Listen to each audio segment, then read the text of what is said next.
So to kick off this community call, the first thing that I want to go over was an idea that we mentioned during our board meeting a couple of weeks ago. And we've kind of had this idea bouncing around since like the project started, like I guess a year and a half ago.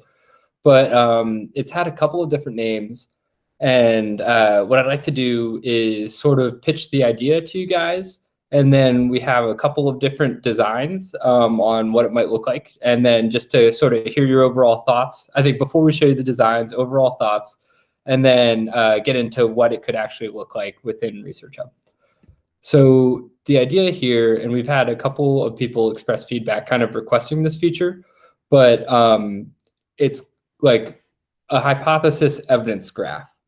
So the idea is if there's a hypothesis, like M theory, for instance, in physics, you could have a post that says like, here's the hypothesis. And then anyone can come in and add papers that either support or refute that hypothesis. And then potentially there's also like a wiki style summary of the hypothesis. This is like a very specific example. But one piece of feedback that Pat and I received maybe like 6 months ago was someone, have you ever heard of the drug called finasteride? It's like a testosterone analog that's used for people to prevent hair loss in theory. But one of the issues is once you start messing with someone's like sex hormones, there are oftentimes other side effects. So this person was very passionate about educating the world about like some of the sexual side effects that occur when you take finasteride for hair loss, where he didn't feel that his physician had adequately made him aware of these side effects. So what he wanted to do was to be able to create a hypothesis that says like, hey, you know, finasteride has, you know, significant sexual side effects, and then collect all of the papers and even like data sets that also supported that hypothesis. So that way they could use it as like a rallying point for their community and share it with like clinicians in order to like make doctors actually aware of some things that like some of the like drug marketing materials don't necessarily always do a good job of explaining. So that's sort of the big picture idea, is to be able to crowdsource theories and then also evidence supporting or refuting those theories. There's a couple different ways that we could go about this, but I guess I'll stop there and then just hear, what do you guys think overall of that concept? Like, does that sound valuable to you? I'm thinking of examples to show you here, but that's typically what they do in meta-analysis. So people would pick up, you know, research question like, I don't know, does early alcohol exposure negatively impact development or something among this age? And they would pick up studies that have similar, that are asking similar question. And the problem is, and that what I think will be the biggest bottleneck here is there will be no agreement on what studies to include and which do not include, right? Because they are not going to be, there's never going to be the same design twice, right? So this study in rats that shows that finasteride has a side effects should be included. Is it like indirect evidence that in humans it might be also the case? And this study in like younger males who were taking half the dose, but they were also in the alcohol exposure something therapy, that's kind of like problematic, maybe a slightly confounded study, because they were doing two things at the same time. Maybe it's some weird interaction between the two. Do we include this one? This one had, you know, weird administration protocols. They were doing it early in the morning. Do we include it or not? You know what I'm saying? Totally. Yeah, 100%. So there will need to be some sort of tool or way for people to organize and like maybe establish, I won't say power users, but someone like some sort of committee or whatever per each question that will have the final say in whether something is included and excluded. And of course, there will be some disagreement with those people. But if they are democratically selected to represent this hypothesis, maybe that will work. What would be like the bigger goal? Because to me it sounds just like I kind of maybe disagree with Anton what you said, because to me it sounds more like science doing its thing, because then you, of course, every time you write a paper, there's papers like yeah, you always can say like, this method they use, that's not really relatable in this kind of situation.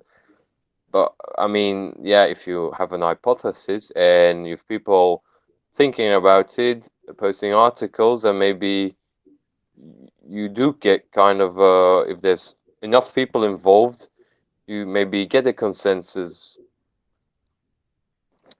I don't know. Well, so if there is no filter preventing people including all sorts of papers, I'm sure there will be people who like stretching facts a lot, like with the finasteride. I don't know, maybe they come up, maybe they will introduce an article where they did it in some other derivation of testosterone. They'll be like, they are similar enough to basically consider it the results applicable to finasteride. And who is going to argue with those people?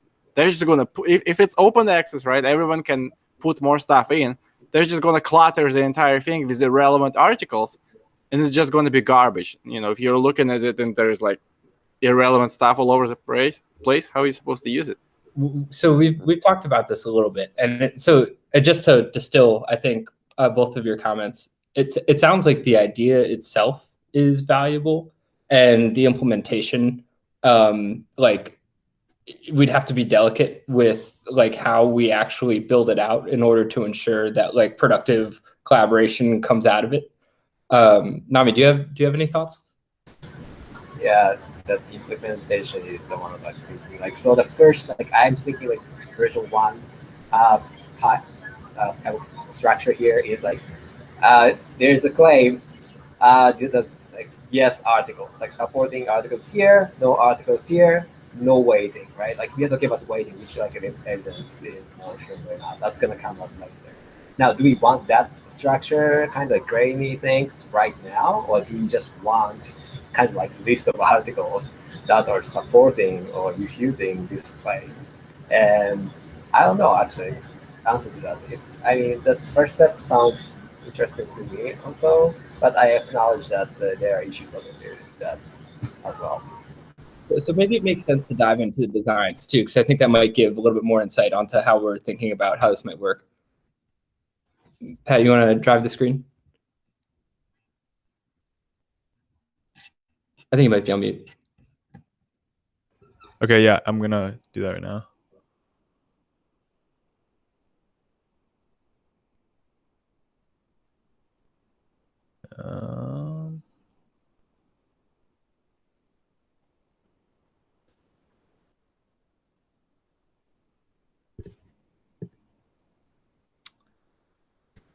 Okay, yeah, so we've kind of like mocked out a couple different ways we think this could go. One of them is like, I guess we'll go with the first one. So one of them is like, this is a hypothesis page, meaning someone is creating this page and they're creating some kind of like statement, like late evening exercise reduces like SWS in adults. That's like a statement. What we're thinking here is that people would add kind of relevant citations to this like hypothesis, and people would kind of like thumbs up or thumbs down the hypothesis of like, yes, this is like right, or like, no, this is wrong. And then we can get somewhat of like a general conclusion of like this like, I don't know, we can get something like 70% of people believe this, 70% of scientists believe this is true, let's say. And then you can see kind of like, hey, here's all the things that they cited to state why. And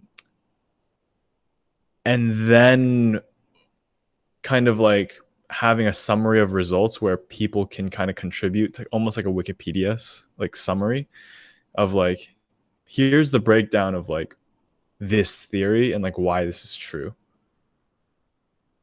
And so in this one, there's a kind of like the user interactions are a little bit complex where you add citations to the citation graph here.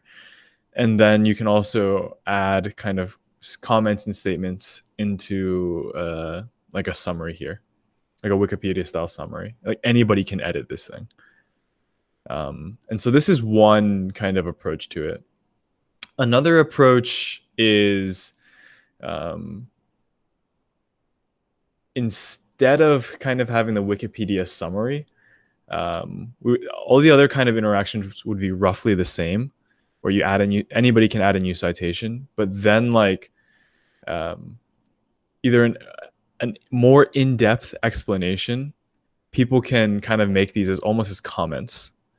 And in these comments, they can kind of tag their papers. And so it's almost like instead of it being a wiki style, it would be person to person explaining, hey, this is why I believe this is true or false. And it'd be someone typing it up as a comment. A third iteration would be there's no kind of like central location for this stuff, but whenever someone adds a paper or like decides to like vote like support or reject one of these papers, they would put at minimum one sentence stating why like they are either supporting or rejecting this citation for this hypothesis. So can I have a question? A quick question. Yeah. So who operates the sliders? Like if I come in and like, oh, I disagree with the top two papers. I think the results are low quality, or even suggest the opposite direction. Can I freely? Yeah. So these sliders will be a combination of everybody's. So either we let people kind of slide this thing to like 80%, 90%, or we do something like this. So it's 50-50. So it's an average of the vote? Yeah, it's an average of everybody's stuff. So it'll show like what we can do is like one of them is if we do a 50-50, it'll be like if 9 people voted like yes on this hypothesis and then 1 person voted no, then it'd be like 90% of people believe like this paper like contributes to the result in this way. If we do a slider, it'd be the same thing. So yeah. So you can only vote yes, I agree with the interpretation of the person who submitted this, or I do not? Well, it's not necessarily the interpretation of the person who submitted it. We're more thinking like, let's take this as the like main hypothesis. We're more thinking like, hey, this is the hypothesis here, right? Like late evening exercise reduces SWS in adults. And so in my view of this, it's like this paper does in fact support the hypothesis because of XYZ. And then you just give it a thumbs up, thumbs down. Okay. Right? So but the option that the person who submitted it initially framed it that this paper supports the hypothesis. What if I come in and look at this particular source and be like, it supports the opposite? Right, then you thumbs down. You'd give the negative, right? But the negative here would both mean that it doesn't apply at all. It's a bad explanation. Right, or supports the this is something we need to work through exactly. Like these fine details, we're not 100% sure how it works out. But yeah. Like if we make it in this way, where it's like this is a hypothesis, then yeah, we do run into that issue. We need to figure out how to resolve. And they will all just be average for the total overall, right? Yeah. And is there a way to weight them? Like, imagine one of these citations would be a meta-analysis of like 200 studies. Right. That should probably be more impactful than another empirical. Yeah, we're not entirely sure how that would go now. So We have- another paradigm that I Yeah. think is worth talking about is structuring this a little differently, where the main post at the top, that's a hypothesis now, would be a question. Yeah, that's this view of it. Yeah, so does intermittent fasting help with weight loss, right? And so then maybe Nami, Anton, and I all have different opinions about this. And we could all submit hypotheses answering this question where we cite our own sources. And then Pat, Thomas, and Philip could vote up and down all of our hypotheses. And eventually the crowd would determine which hypothesis is most relevant in answering this question. Okay, so I see now what is my problem with the thing. Your hypothesis right now, it's like it's 0, 1. Right. Intermittent fasting, it either works or doesn't work in decreasing the weight. The way the hypothesis probably should be structured is from -1 to 1. Intermittent fasting, 1 represents helps you lose weight, 0 represents doesn't do anything, -1 represents Makes you gain weight. Actually, makes you gain weight. Actually, and some people would probably argue that, like my wife does research, about rebound eating, and she would argue that it will lead to eventually weight gain.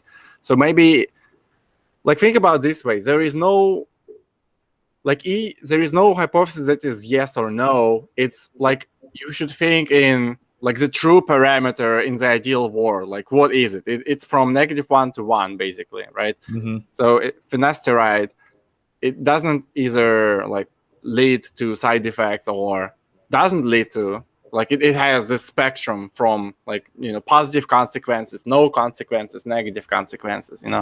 Right. Is there a way to implement it like Yeah, that? we could definitely do it that way. Yeah. So you would basically have like 3 options for the vote of each citations. You'd say it supports like one side of the hypothesis, the opposite side of the hypothesis, or is irrelevant. Right. Get neutral. it out of my face. Right. Mm-hmm. Right.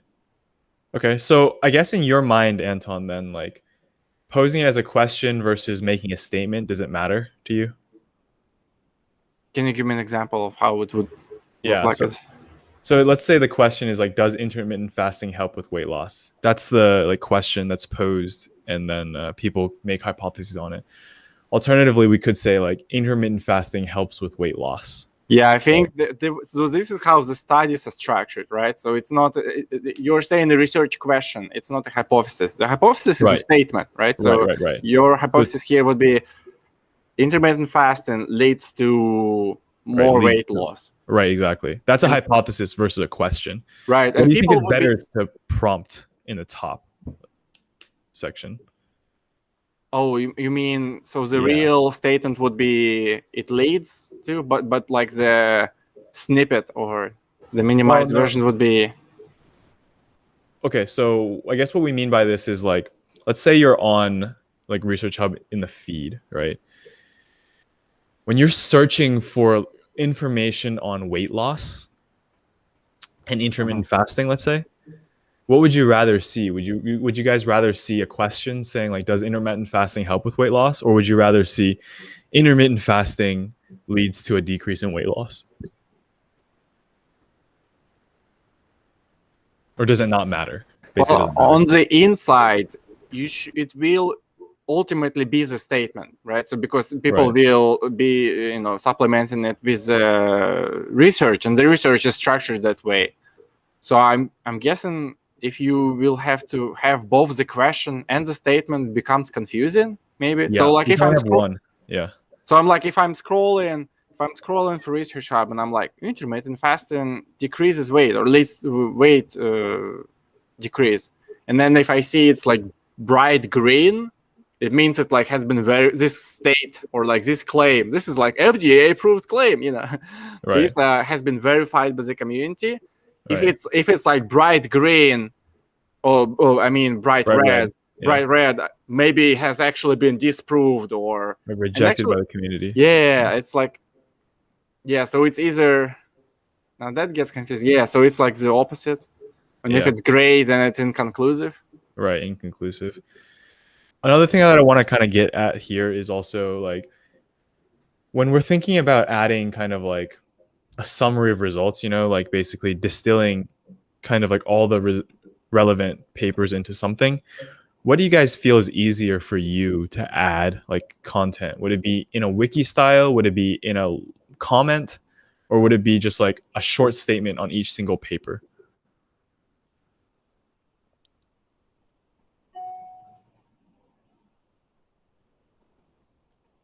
I kind of do like the short statement version myself. Yeah. But on the other hand, there's one remark I had, and that's like it's kind of confusing with the bars. I think it's a nice idea, but like with the red bars and the green bars for the articles themselves, is it like if it's green, it supports the hypothesis, and red doesn't? Right. But it could also. Yeah. Okay. Or like supports the opposite side, Yeah, because it could also like if the big bar is green and then one of the paper bars is in red, it could also look like but this is completely wrong. Like this paper isn't informative and thereby was downvoted by the public. Right. And not like but this paper proves the hypothesis wrong. Rather like it's not informative. Right. I think design-wise, we can figure that out and like get to a place where it works well. Yeah, I'm guessing it will probably resolve by having more options that you can vote. It supports the opposite. It's irrelevant and it's inconclusive. It's like good, high quality, but inconclusive. Right. I would definitely hope that you will have maybe the second version or the first, where each introduced paper in favor or against a hypothesis can have its own, comment section, because I think this is especially if you don't have any sort of judges or whatever, people will need to be able to counter, argue about introducing certain arguments. Like imagine a person comes in and like immediately uploads a paper that's shouldn't even be there, doesn't apply. Right. And hopefully there will be a person who writes, this is not a relevant study. There is why. Right. And this comment will become most upvoted and people will look at immediately as soon as they scroll through the hypothesis entries. Yep. And one other thing, like the links to the papers, do they link to the links of the journals, or is it a link to the page of ResearchHub? We try and have it automatically be uploaded as a ResearchHub, at least stub, and then the ResearchHub paper page would have a link to the initial, like wherever it was hosted originally, like Nature or something like that. So if I would like add a paper to the hypothesis and wouldn't have a page on ResearchHub, it would be automatically done, or how would this be done? Yep, it'd be automatically created for you. Or you would create your own, like if you had some kind of like meta study that you wrote yourself, that wasn't a PDF, it's not published anywhere. Like we had someone post something on GitHub. We could have a flow for you to create that inside ResearchHub and then link it here. So. Okay, yeah, that'd be nice. Yeah. So we only have 5 minutes left, and I think this is probably the most important thing that we can do today. Thomas, do you have any questions from our conversation earlier while everybody's here? Not really. I kind of want to get a sense from everybody, like when you think about how much, like how hard or like how much effort it is to answer these questions with papers, what would your general like feeling be? Is it like, oh man, it's a lot of work because I have to like think about what to say? Or is it like, oh, it's easy, I can just put a link in, I can link a paper that I know that supports or like rejects the hypothesis, and it's very easy for me to do so. Like, what's the general feeling here on that? I don't know if you had experience like this, because I frequently would in the past go and debate something reasonably scientifically proved, like in the Right. comment sections, among in different forums or whatever. Yep. My personal fear is that people who have not the nearest clue of what is going on are Right. going to absolutely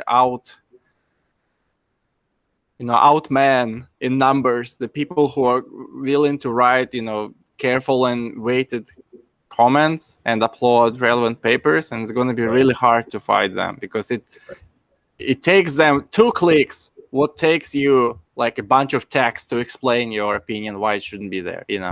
Right. It's also really hard where like you can see a paper's title and an abstract that seems like it's relevant, and then when you actually read the paper, it's trash. But you actually have to read the paper, which takes 45 minutes to an hour to dig into it. So I think it's even a lot of work just to add one relevant citation if you're doing it faithfully and to the best of your ability. Right. Well, I'm assuming when people add these citations, they already have some papers in mind, right? Like experts in the field, like let's say in the field of like sleep science, like they know, oh yes, this paper answers this question. Like I know it.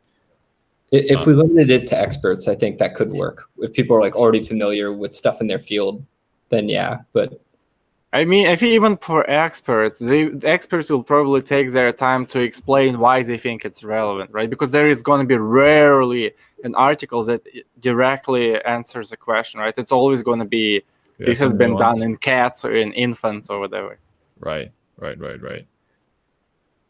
So then, like when you guys are thinking about like a community wiki that people can all edit, like how do you, I guess like when you're thinking about, hey, if I want to go edit this thing from like a community wiki versus like a comment versus like a short statement here, which one gives you the most anxiety because you're like, oh, it's gonna, like, I don't want to do it, it's gonna take me a long time.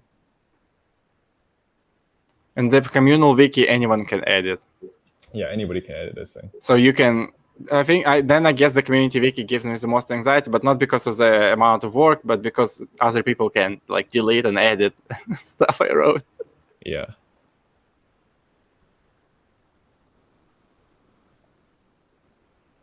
Pat, do you have any other questions? We've got like a minute left, and I want to spend like 2 or 3 minutes. Okay, nothing else. Yeah. So thanks to Anton and Nami, who invited me to chat at a conference last week. We ended up getting connected with the founder of Open Science Framework, and I'm grabbing he actually lives like 5 minutes away from me, which is crazy.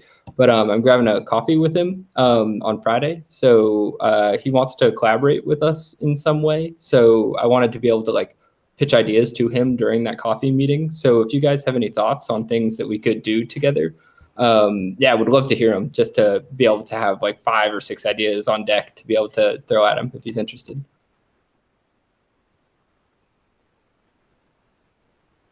Well, what the obvious thing that you could do is you could have have ResearchHub as a unifying place where people can store stuff from OSF. Like, so the way it usually works, people have a link in their paper where they a link that leads to OSF, where all the interesting stuff like data and scripts usually reside. So what you could do is you can like actually merge it in one place. You can have both the paper and all the files like readily available on ResearchHub, or maybe the select few that the authors want to highlight, like the data. OSF has an open API where like we could, in theory, like show the data that's stored on OSF, like just resolved within the page on the ResearchHub paper page. So that's definitely an option. You could, another idea would be, you could use it to link pre-registration with the study. So like basically, yeah, so you would go on ResearchHub, open one of the pages, and there would be like the studies that's complete. And then you could go in a separate section and have a discussion of the pre-registration, like the way it was originally done. And maybe people can discuss how much they faithfully created their design, and how much they deviated. Because that's a thing, right? That's a thing in a lot of research, how people promise one thing and then down the road they deliver another thing and no one knows why. Probably something fishy. So that's pretty interesting. You're thinking like make a paper page for pre-registrations and link that to the initial paper on ResearchHub, so that way people can discuss how faithful it was. In a way, I think maybe they shouldn't even be like separate pages. They should be like twin pages. Like you can like a tab inside the main page. Okay, cool.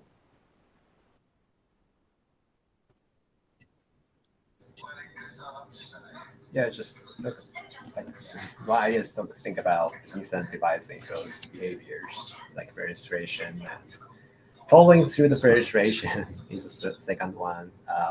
And I think the token can be used on that purpose as the badge is so successful. So maybe That's true. That's true. I think Nami is onto something. You remember how you had your pre-registration initiative, but it didn't, go particularly well. You could recreate this with OSF, right? So you could incentivize people to upload stuff to OSF and ResearchHub, and you could give them some research coin if they essentially, make a complete nice pre-registration in the format that you want.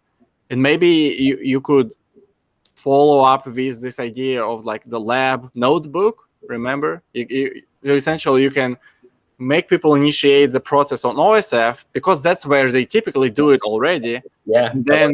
And then keep posting more and more progress reports on ResearchHub.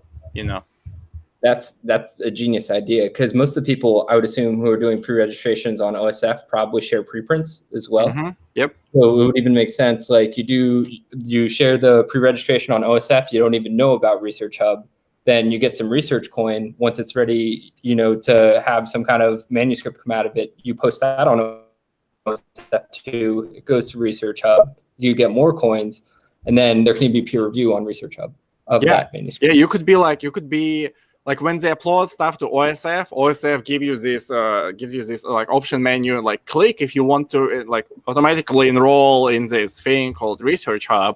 And if they click, like they will be prompted to create an account or whatever, and then you integrate the OSF account with your ResearchHub account, and everything you upload as a pre-registration goes toward creating content automatically on ResearchHub, right? Yeah, that's super cool. I think that would be really cool. That's kind of what I was thinking in my head. So it's awesome to hear you guys validate that, because I bet that Brian would probably be interested in collaborating with us, because then, it's ideally more people do pre-registrations if you can get some money for it. So cool. Yeah, totally. Yeah, they were doing cash. That's a great point, Nami. Great. And then I'll publish the blog on the power user thing, Anton, like you said, and then I'll just give everybody who commented this week some extra RSC just for helping out last week to make up for it. But do you guys have any other thoughts for us before we jump off? So we officially started. Starting today, next week, 7 comments or 7 papers plus comments equals 1,200. Yeah, I've got the numbers here. I know Nicholas did like 9 posts and a bunch of comments, so I just want to make sure that he gets some for doing that. But yeah, I think we can give everybody some, just for the help, just to have everybody be happy. But I'll publish a blog tomorrow with like the official breakdown and then like a Google Sheets. But everybody who's on these calls, we already know who you are, so you're automatically enrolled. You don't have to do anything. Just feel free to comment, and then I'll keep track of everything. Cool. Yeah. Do you guys have anything else before we jump off? Yeah, maybe we can just like do a quick like poll on like which version you preferred for that hypothesis feature. The wiki, the pseudo comment section, and the 1-line summaries. Pseudo comment. Pseudo comment. But Nami, do you guys feel the same way? Yeah, I agree. Like the 2 or 3.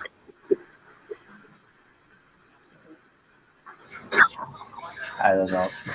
I don't think that. I kind of like the wiki version as like knowledge generation platform. But yeah, it's just like I'm not using it right now, so might be different. There's probably going to be a time and place for wiki style entries down the road. I think it will emerge eventually. Maybe not in this particular function. I agree. Once the community's there, it makes a lot more sense. But right now, like, if I'm gonna put 3 hours into a comment, I want some credit for it. You know what I mean? Mhm, mhm. Yeah. Right. I don't want to be anonymous making that contribution. And maybe somebody just deletes my 3 hours of work. You know, Yeah. like totally. If we did a wiki, we'd probably have like the version history and like how Mhm. as where you can roll it back and see what all the changes were. Someone would need to moderate it, right? Yeah, that's hard. Like, I don't look at the version history of Wikipedia ever. Like, I would never do that. Right. This is a small sample size too, Thomas and Pat. So we should Right. get some more opinions. Yep. I'm hanging out with somebody tonight where I can bounce it off them. And so Yeah. I've got a call planned with a group of people and then walking through it too. You nice. can also post it in Slack itself and ask people That's to true. We can just post it in Slack, right? We should. There'll be a lot of people who might have opinions. Yeah, it's so complicated though. Like, it's hard to totally set the scene properly. But It is yeah. true. Yeah. All right. Well, thanks, guys. This has been awesome. Thank you very much. Cool. We'll see you. So. Bye-bye.